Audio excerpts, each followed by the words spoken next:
धरती पर पैदा होने वाले हर जीव और इंसान की मृत्यु तय है, लेकिन जैसे जैसे समय आधुनिक होता जा रहा है वैसे वैसे इंसान की उम्र घटती जा रही है। इसका सबसे बड़ा असर अंतरिक्ष मिशन और दूसरे ग्रहों की यात्रा पर पड़ता है, क्योंकि किसी भी नजदीकी ग्रह या स्टार सिस्टम तक पहुंचने में इतना लंबा वक्त लग जाता है कि तब तक इंसान की मौत होना तय है। ऐसे में वैज्ञानिक एक बहुत ही खास तकनीकी पर काम कर रहे हैं, जिसके सफल होने पर इंसान अपनी निश्चित उम्र के मुकाबले हजारों साल तक जिंदा रह सकता है। तो आइए जानते हैं कि क्या है ये तकनीकी और इससे इंसानों को क्या फायदा मिलेगा। क्यों बढ़ाई जा रही है इंसान की उम्र। आज से कुछ साल पहले तक धरती पर जन्म लेने वाले इंसानों की औसत आयु 100 से 120 साल के बीच हुआ करती थी, जबकि प्राचीन युग में ऋषि मुनि अपने तप की मदद से हजारों साल तक जिंदा रहते थे। लेकिन जैसे जैसे वक्त बीत रहा है वैसे वैसे जलवायु परिवर्तन, खाद्य पदार्थों में मिलावट और पॉल्यूशन की वजह से इंसान की उम्र कम होती जा रही है। इसके अलावा धरती पर खतरनाक बीमारियों की संख्या तेजी से बढ़ रही है, जिनकी चपेट में आने से एक स्वस्थ इंसान 60 साल तक की उम्र भी मुश्किल से जी पा रहा है। अगर यही हाल रहा तो आने वाले कुछ सालों में इंसान की औसत आयु घटकर 40 तक पहुंच जाएगी, जिसका सीधा असर हमारी आबादी पर पड़ेगा और धरती से इंसानों की संख्या कम होने लगेगी। ऐसे में वैज्ञानिकों के महत्वाकांक्षी प्रोजेक्ट्स धरे के धरे रह जाएंगे, जिसमें हमने मंगल ग्रह पर बसने और किसी अन्य ग्रह में जीवन तलाश करने जैसे जरूरी काम पूरे करने हैं। इतना ही नहीं, वर्तमान समय में इंसान के लिए किसी अन्य ग्रह तक पहुंचना बहुत ही मुश्किल काम है, क्योंकि इसमें स्पेसक्राफ्ट को न सिर्फ बहुत ज्यादा फ्यूल की जरूरत होती है, बल्कि उसमें सवार अंतरिक्ष यात्रियों की जरूरतों को पूरा करना भी बेहद खर्चीला साबित होता है। इंसान को पृथ्वी से मंगल तक पहुंचने में 7 महीने का समय लगेगा, वो भी तब जब मंगल ग्रह पृथ्वी के सबसे करीब मौजूद होगा। इसी प्रकार पृथ्वी के सबसे नजदीकी तारामंडल प्रोक्सिमा सेंटोरी तक पहुंचने में 70,000 साल से भी ज्यादा का वक्त लग जाएगा। इससे ये बात तो साफ है कि इतने लंबे वक्त तक किसी भी सामान्य इंसान के लिए जीवित रह पाना असंभव है, जबकि अपनी यात्रा के दौरान इंसानों को खाने पीने की चीजों समेत अन्य प्रकार के गैजेट्स की भी जरूरत पड़ेगी। ऐसे में अगर इंसान को पृथ्वी को छोड़कर किसी अन्य ग्रह तक अपनी पहुंच बनानी है तो उसे सबसे पहले अपनी उम्र पर काम करना होगा। जाहिर सी बात है कि हम ब्रह्मांड की लंबाई या दूरी को कम नहीं कर सकते हैं, लेकिन वैज्ञानिक चाहें तो अपने प्रयोगों के जरिए इंसान की बढ़ती उम्र को धीमा कर सकते हैं। ऐसे में इंसान ज्यादा लंबे समय तक जीवित रह पाएगा और उसे दूसरे ग्रहों या तारामंडल तक पहुंचने का सपना पूरा करने में आसानी होगी, जिससे हम जीवन को बेहतर ढंग से समझ पाएंगे। इतना ही नहीं, इस पूरे सौरमंडल में अब तक हम इंसान ही सबसे बुद्धिमान प्राणी हैं। इसलिए धरती पर हमारे अस्तित्व को सालों साल तक बनाए रखना भी जरूरी है। हम इंसान अगली सभ्यता के लिए कोई इतिहास बनकर नहीं रह सकते हैं, बल्कि हमें अपनी आने वाली पीढ़ियों के लिए जीवन जीने के बेहतर तरीकों की तलाश करनी है। इसके अलावा अगर ब्रह्मांड में किसी और ग्रह में एलियन जीव मौजूद हैं, तो हम उन एलियंस तक पहुंचकर विभिन्न ग्रहों के बीच एक दोस्ताना रिश्ता भी कायम कर सकते हैं। ऐसे में सवाल खड़ा होता है कि आखिर वैज्ञानिक कौन सी तकनीकी का इस्तेमाल करके इंसान को हजारों साल तक जीवित रख सकते हैं। क्या इस प्रकार की कोई तकनीकी अस्तित्व में है या फिर यह सिर्फ इंसान की एक कोरी कल्पना है? तो इसका जवाब है हाँ, वैज्ञानिकों के पास एक ऐसी तकनीकी है जिसकी मदद से न सिर्फ इंसान की बढ़ती उम्र को धीमा किया जा सकता है, बल्कि उसकी मदद से इंसान हजारों साल तक जीवित रह सकता है। इस तकनीकी को हाइबरनेशन के नाम से जाना जाता है, जिसे आमतौर पर धरती पर रहने वाले विभिन्न प्रजाति के जानवर इस्तेमाल में लेते हैं। क्या है हाइबरनेशन? हाइबरनेशन एक ऐसी तकनीकी है जिसमें जंगल में रहने वाले जानवर बदलते मौसम और कड़ाके की सर्दी में लंबे समय तक गहरी नींद में चले जाते हैं। हालांकि इस दौरान उनके शरीर के विभिन्न अंग काम करते रहते हैं, लेकिन उनके काम करने की गति बहुत ही धीमी हो जाती है और उनके शरीर में बिल्कुल भी ऊर्जा नहीं रहती।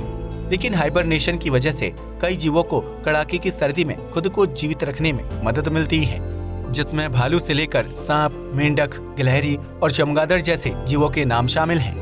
हाइबरनेशन की प्रक्रिया के दौरान जीव जंतुओं को बार बार खाना खाने या पानी पीने की जरूरत नहीं होती है, बल्कि वे अपने शरीर में पहले से ही जरूरी फैट और पोषक तत्वों को इकट्ठा कर लेते हैं। इसके बाद जब जीव हाइबरनेशन करते हैं तो उनका शरीर थोड़ी थोड़ी मात्रा में फैट और पोषक तत्वों का इस्तेमाल करके खुद को जीवित रखने का काम करता है। धरती पर कुछ ऐसे जीव भी मौजूद हैं जो अपने शरीर में पानी की कमी को पूरा करने के लिए अपने पेशाब को फिल्टर करने की क्षमता रखते हैं। और इन जीवों में मेंढक का नाम सबसे ऊपर आता है। लेकिन इंसानों का शरीर जानवरों से बिल्कुल अलग है, इसलिए हाइबरनेशन में जाने के बावजूद भी हमारे शरीर को पर्याप्त मात्रा में पोषक तत्वों की जरूरत पड़ेगी। हमारा शरीर ऐसे विकसित नहीं हुआ है कि हम फैट और पोषक तत्वों को लंबे समय तक स्टोर कर सके और हमारा शरीर धीरे धीरे उनका इस्तेमाल करे। इसलिए हम जानवरों की तरह 4 से 6 महीने के लिए गहरी नींद में नहीं सो सकते हैं। धरती पर रहने वाले जीव मुख्य रूप से 2 प्रकार से हाइबरनेशन करते हैं, जिसमें पहले तरीके को ट्रू हाइबरनेशन और दूसरे तरीके को टॉर्पर के नाम से जाना जाता है। ट्रू हाइबरनेशन के दौरान जानवर पहले ही अपने शरीर में फैट और पोषक तत्व इकट्ठा कर लेते हैं, जिसके बाद वह एक गहरी नींद में सो जाते हैं। इस दौरान उनके दिल की धड़कन, सांस लेने की गति और मेटाबॉलिक रेट बहुत ही धीमा हो जाता है, जिसकी वजह से शिकारी जीव इन जीवों को मरा हुआ समझ लेते हैं। इस तरह का हाइबरनेशन करने वाले जीव एक निश्चित समय तक गहरी नींद में सोते रहते हैं, जिसकी वजह से जब उनकी नींद पूरी होती है तो वह काफी तरोताजा और अच्छा महसूस करते हैं। वहीं टॉर्पर के दौरान जीव गहरी नींद में सोने के साथ साथ अपने शरीर के अंदर मौजूद पेशाब और गैस को रिसाइकल करने की प्रक्रिया जारी रखते हैं, जिसकी वजह से यह जीव गहरी नींद में होने के बावजूद भी अपनी हाइबरनेशन की प्रक्रिया को कभी भी खत्म कर सकते हैं। हालांकि इस तरह अचानक से गहरी नींद से उठ जाने की वजह से इन जीवों को थकान और कमजोरी महसूस होती है, क्योंकि उनका शरीर हाइबरनेशन के दौरान भी लगातार काम करता रहता है। वैज्ञानिकों की माने तो इंसान के शरीर के लिए टॉर्पर ही हाइबरनेशन का सही तरीका है, क्योंकि इसमें इंसान के पास अपनी मर्जी के हिसाब से जगने की सहूलियत होती है। टॉर्पर को आप कोमा की तरह समझ सकते हैं, जिसमें इंसान का दिल, दिमाग और शरीर के अंदरूनी अंग काम कर रहे होते हैं, लेकिन इसके बावजूद भी इंसान गहरी नींद में सो रहा होता है। ऐसे में उस इंसान को जरूरी पोषक तत्व पहुंचाने के लिए ड्रिप का सहारा लिया जाता है, जिसके जरिए पोषक तत्वों को सीधा खून की नलियों तक पहुंचाया जाता है। ऐसे में अगर वैज्ञानिक इंसान को हजारों साल तक जिंदा रखने के लिए टॉर्पर हाइबरनेशन तकनीकी का सहारा लेते हैं, तो उसके लिए इंसान के शरीर को एक ट्यूब के अंदर स्टोर करके रखना पड़ेगा।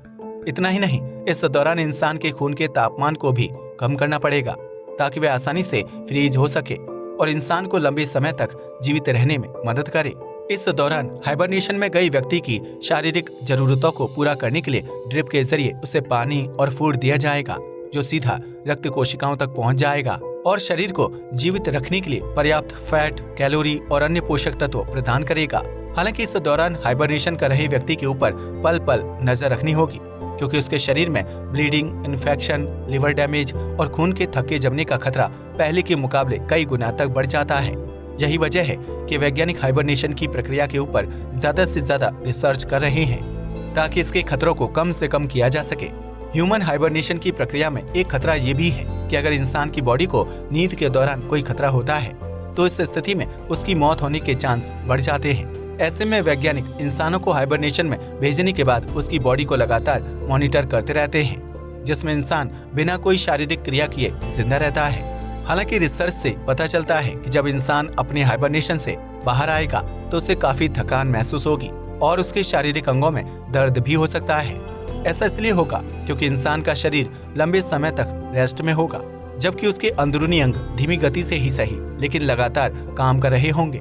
टॉर्पर के दौरान इंसान के दिल की धड़कन कम हो जाएगी, जबकि उसका ब्लड प्रेशर, मेटाबॉलिक रेट और शरीर का तापमान भी कम हो जाएगा।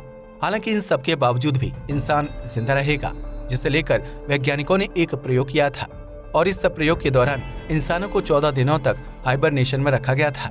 ऐसे में ये कहा जा सकता है कि ह्यूमन हाइबरनेशन इंसानों की उम्र बढ़ाने में काफी हद तक मददगार साबित हो सकता है, जिसकी मदद से हम लंबे समय तक अपने अस्तित्व को बरकरार रख सकते हैं। हाइबरनेशन से सफल होंगे कई काम। अगर टॉर्पर तकनीकी के जरिए इंसानों को हाइबरनेशन तक पहुंचाने की प्रक्रिया सफल हो जाती है, तो हम इंसान भी जानवरों की तरह लंबे समय तक गहरी नींद में सो सकते हैं। हालांकि यह नींद 4 से 6 महीनों की नहीं होगी, बल्कि यह कुछ महीनों से लेकर कई सालों तक लंबी हो सकती है। इस हाइबरनेशन की प्रक्रिया के दौरान इंसान स्पेसक्राफ्ट के अंदर सोते हुए ट्रैवल कर सकता है, जिसकी वजह से उसे ट्रैवल संबंधी परेशानियों का सामना नहीं करना पड़ेगा। उसे हर वक्त स्पेस सूट पहनने की जरूरत नहीं होगी और न ही बेस्वाद खाना खाना पड़ेगा। जबकि हाइबरनेशन की वजह से स्पेस में ट्रैवल कर रहे अंतरिक्ष यात्रियों को 2-2 घंटे एक्सरसाइज करके अपना पसीना बहाने की जरूरत भी नहीं पड़ेगी। इस हाइबरनेशन तकनीकी की वजह से अंतरिक्ष में लंबी यात्रा करना आसान होगा, जबकि इंसान के खाने पीने और उसकी अन्य जरूरतों पर खर्च होने वाली रकम में बचत हो जाएगी। उस पैसे का इस्तेमाल स्पेसक्राफ्ट के लिए अधिक फ्यूल खरीदने और उसे ज्यादा आधुनिक बनाने में किया जा सकता है, ताकि हम कम समय में दूसरे ग्रहों तक पहुंचने में सफल हो सकें। वैज्ञानिकों की माने तो हाइबरनेशन तकनीकी के जरिए किसी भी इंसान की औसत उम्र को 1000 साल किया जा सकता है, जो अपने आप में एक बहुत बड़ी उपलब्धि होगा।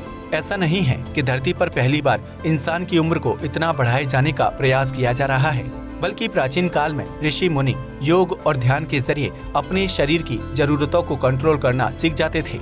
ये भी एक प्रकार का ह्यूमन हाइबरनेशन था, जिसमें शरीर को किसी ट्यूब के अंदर नहीं रखा जाता था और न ही ड्रिप के जरिए शरीर को पोषक तत्व पहुंचाए जाते थे। लेकिन आज के इंसान के लिए इतनी कठोर तपस्या कर पाना बहुत ही मुश्किल है। लिहाजा ह्यूमन हाइबरनेशन को विज्ञान के जरिए ही सफल बनाया जा सकता है। अब तो आप समझ ही गए होंगे कि किस तकनीकी का इस्तेमाल करके इंसान की उम्र को बढ़ाया जा सकता है और इसके क्या फायदे होंगे। आज के लिए बस इतना ही। वीडियो पसंद आया हो तो इसे लाइक और शेयर करें। धन्यवाद।